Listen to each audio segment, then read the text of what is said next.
account of Jesus' final appearance, according to Mark, chapters 14 and 15. Now the Passover and the festival of the unleavened bread were only 2 days away, and the chief priests and the teachers of the law were scheming to arrest Jesus secretly and kill him. They said, "But not during the festival, or the people may riot." While he was in Bethany, reclining at the table in the home of Simon the leper, a woman came with an alabaster jar of very expensive perfume, made of pure nard. She broke the jar and poured the perfume on his head. Some of those present were saying indignantly to one another, "Why this waste of perfume? It could have been sold for more than a year's wages, and the money given to the poor." And they rebuked her harshly. But Jesus said, "Leave her alone. Why are you bothering her? She has done a beautiful thing to me. The poor you will always have with you, and you can help them any time you want. But you will not always have me. She did what she could. She poured perfume on my body beforehand to prepare for my burial. Truly, I tell you, wherever the gospel is preached throughout the world, what she has done will also be told in memory of her." Then Judas Iscariot, one of the 12, went to the chief priests to betray Jesus to them. They were delighted to hear this and promised to give him money. So he watched from an opportunity to hand him over.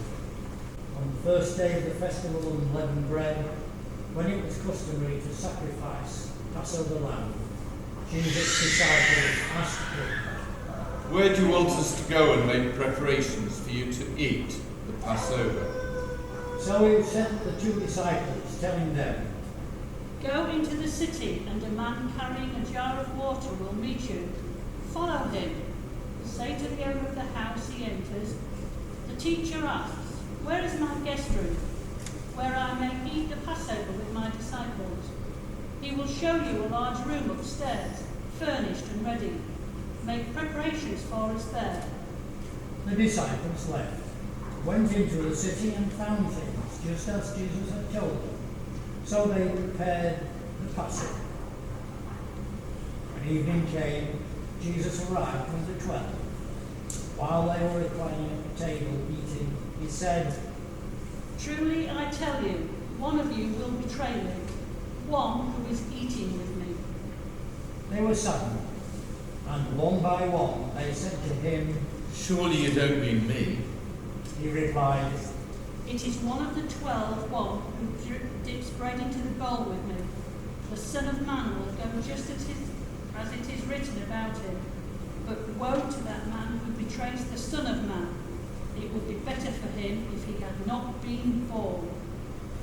While they were eating, Jesus took bread, and when he had given thanks, he broke it and gave it to his disciples, saying, "Take it, this is my body."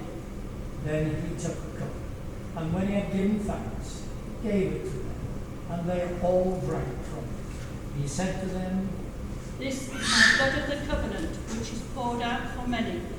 Truly I tell you, I will not drink again from the fruit of the vine until that day when I drink it new in the kingdom of God." When they had sung a hymn, they went out to the Mount of Olives. Jesus told them, "You will all fall away, for it is written, I will strike the shepherd, and the sheep will be scattered. But after I have risen, I will go ahead of you into Galilee." Peter declared, "Even if I fall away, I will not." Jesus answered, "Truly I tell you, today, yes, tonight, before the cock crows twice, you yourself will disown me 3 times. But Peter insisted emphatically, "Even if I have to die with you, I will never disown you." and all the others said the same. They went to a place called Gethsemane, and Jesus said to his disciples, Sit here while I pray." He took Peter, James, and John along with him, and he began to be deeply distressed and troubled.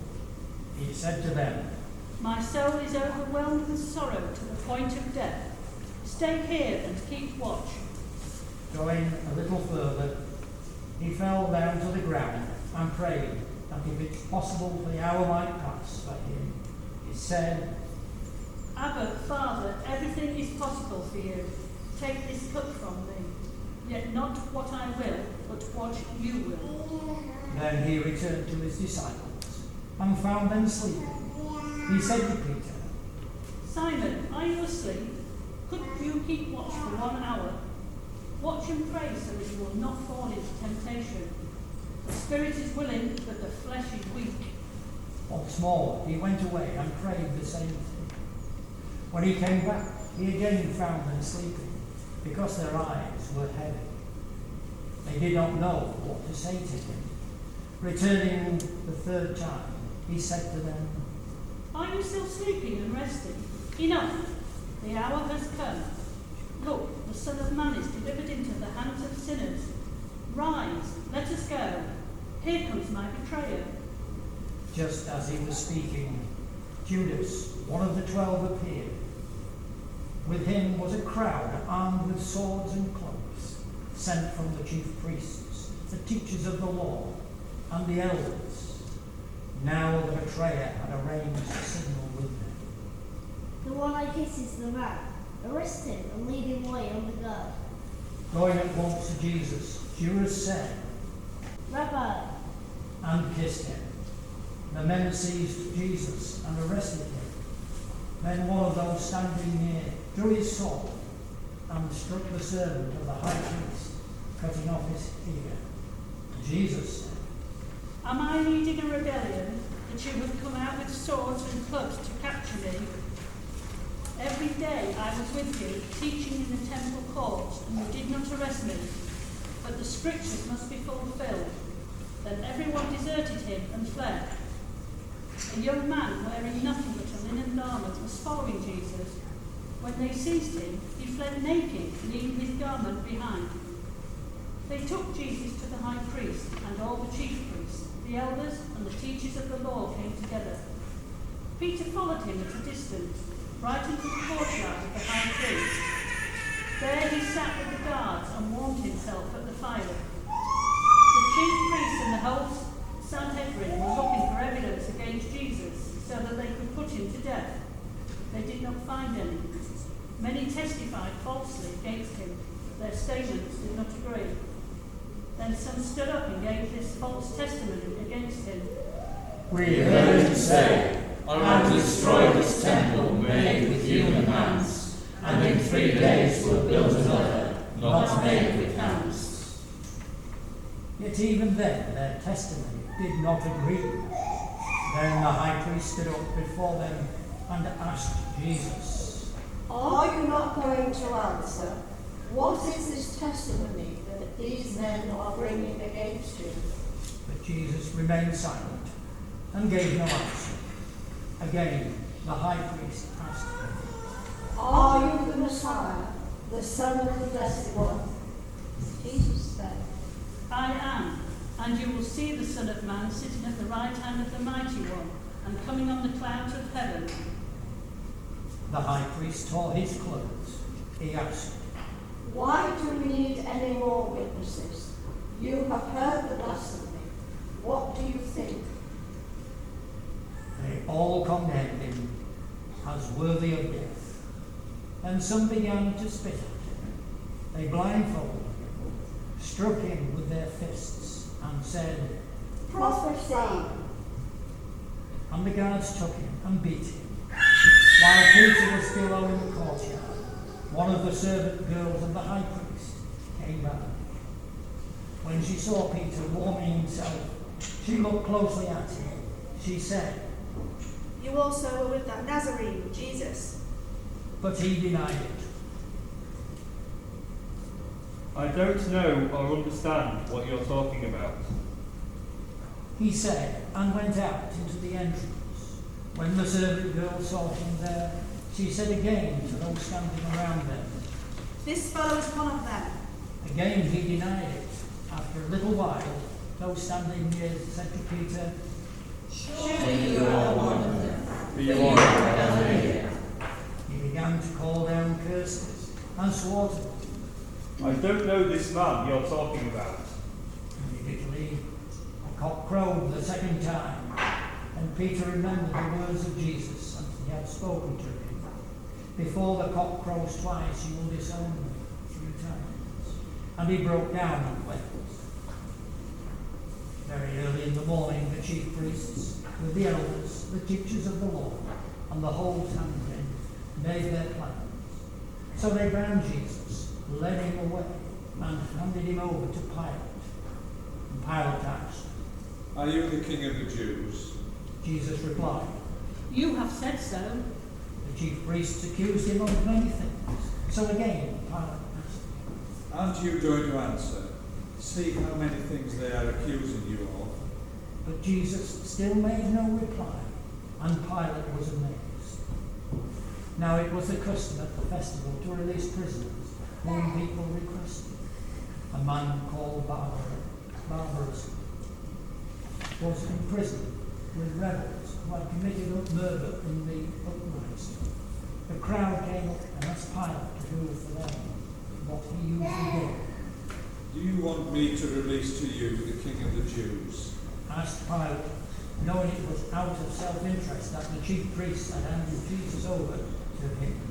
The chief priests stirred up the crowd to get Pilate to release Barabbas instead. What shall I do then Pilate asked them, with the one you call the King of the Jews? Pilate asked them. Crucify him! They shouted, Why? What crime has he committed?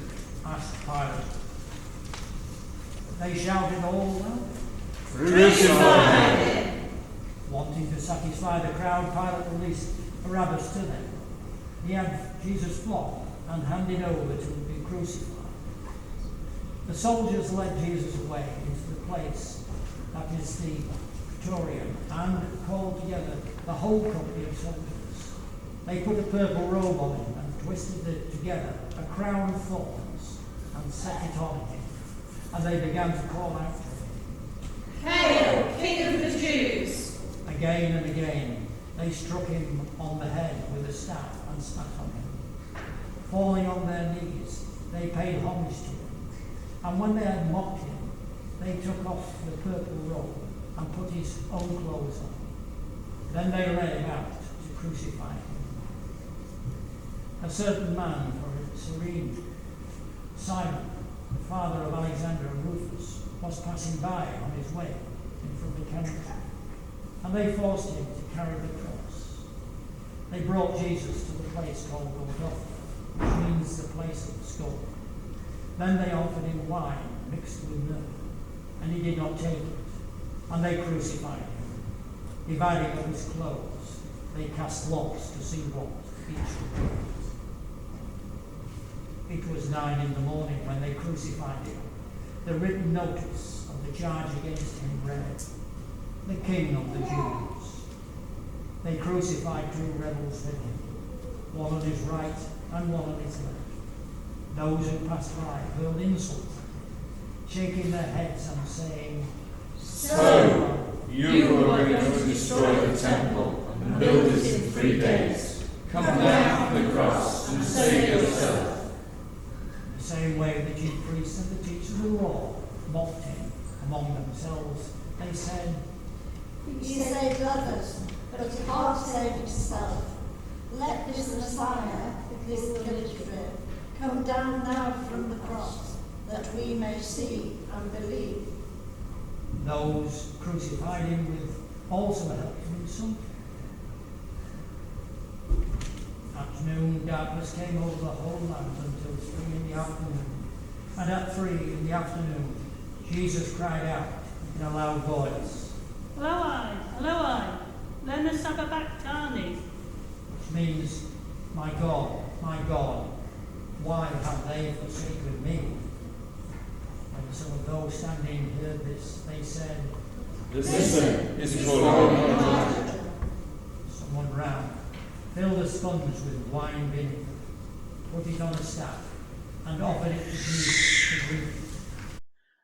Now leave him alone. Let's see if Elijah comes to take him down. With a loud cry, Jesus breathed his last. The curtain of the temple was torn in two from top to bottom, and when the centurion, who stood there in front of Jesus, saw how he died, he said, Surely this man was the Son of God. Some women were watching from a distance. Among them was Mary Magdalene, Mary the mother of James the younger, and of Joseph and Salome. In Galilee these women had followed him and cared for his needs. Many other women who had come up with him to Jerusalem were also there. It was preparation day, that is, the day before the Sabbath. So as evening approached, Joseph of Arimathea, a prominent member of the council, who was himself waiting for the kingdom of God, went boldly to Pilate and asked for Jesus' body. Pilate was surprised to hear that he was already dead. Summoning the centurion, he asked him if Jesus had already died. When he learned from the centurion that it was so, he gave the body to Joseph. So Joseph brought some linen cloth, took down the body, wrapped it in the linen, and placed it in a tomb cut out of rock. Then he rolled a stone against the entrance of the tomb. Mary Magdalene and Mary the mother of Joseph saw where he was laid.